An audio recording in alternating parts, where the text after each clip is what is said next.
Hello Carbon Boomerang fans. I thought I'd do a little video because we get people asking on what it's like to get a boomerang out of the mould. So I thought I'd quickly show you. It's pretty straightforward. This is a mould. It's just come out of my hot box. So I'll show you what it's like to get a boomerang out of the mould. So the first thing we do is just release all the clamps, obviously. So these are actually tightened pretty hard when we put it into the hot box. So we take all the clamps off first,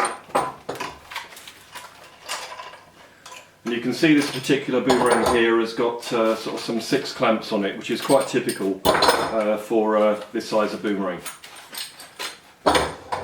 So once the clamps are removed, I just take off the wood, which protects the mould during clamping, so we don't need that anymore. And there's one on the bottom as well, so the wood can come off. So what you're left with now is my mould, and this is basically kitchen towel which absorbs the resin. So we then just quickly crack off the kitchen towel, so it's quite easy, so it's been set. So that comes off like this.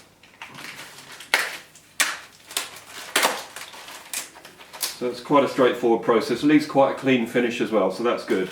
So get rid of that, that's rubbish. So now what we want to do is to crack the mould open. So the next step is just to get my knife, and you have to be a little bit careful with this, but all we're going to do now is just ease, and this is a brand new mould as well, so I'm just going to ease this open.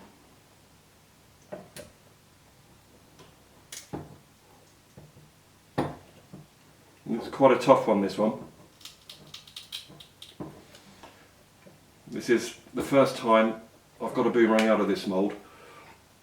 So what I'm going to do is just want a little bit of teasing. So I'm just going to get my trusty wooden hammer and just give that a little tap.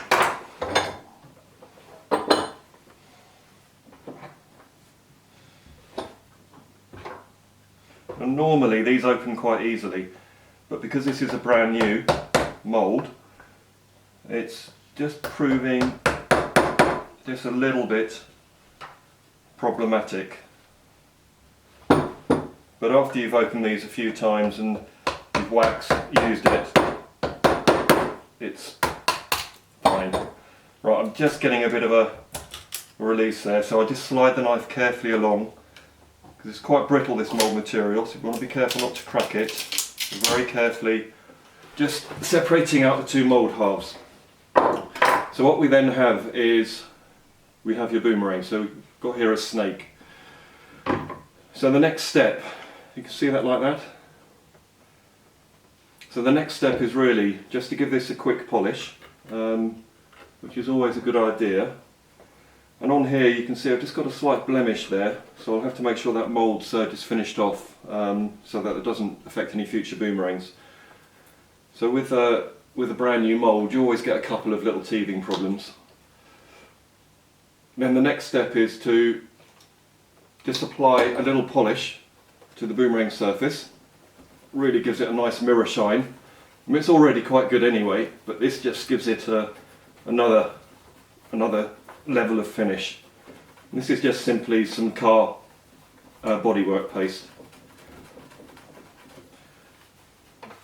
So once it's been given a little polish, all you do next, just give that a buff off, like so.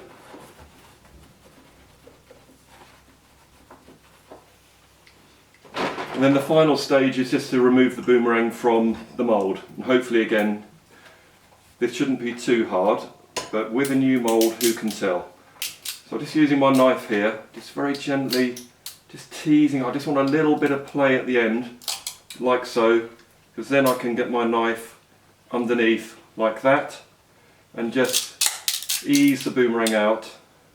As I say, when you've had a mould that you've used several times, it becomes easier and easier.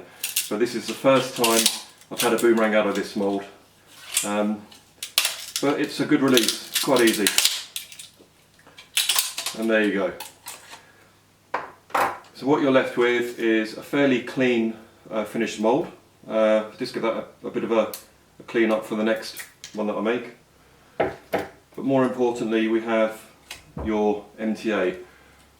The first thing I always do is I just go, oh, I check the stiffness. This is really stiff. This is good. So I'm very happy with the stiffness on this. The surface finish is quite good on this. There's a tiny bubble at the end here. It's hardly anything. There's a couple of little tiny bubbles here. And this is because we don't vacuum our products to save on time and cost really. But we can deal with these tiny little bubbles. If they're worthy, then I'll get them filled in. And I might just touch this one in dead easy, just with a spot of resin, and then sand it down. But overall, I'm pretty pleased with this. It's very, very light. Obviously, what I'll do next is I'll trim all this stuff off here, and then go out and give it a test. But overall, this is my new snake mould that I've got here. I'm very pleased with this. It looks lovely, lovely smooth finish, which is the advantage of this new grey mould material that we use. Super hard stuff, and it really does produce some lovely finished MTAs, so I'm quite pleased with that. That's it from today, Carbon Booms fans. I hope you enjoyed that little tutorial on how we get an MTA out of a mould. Thank you.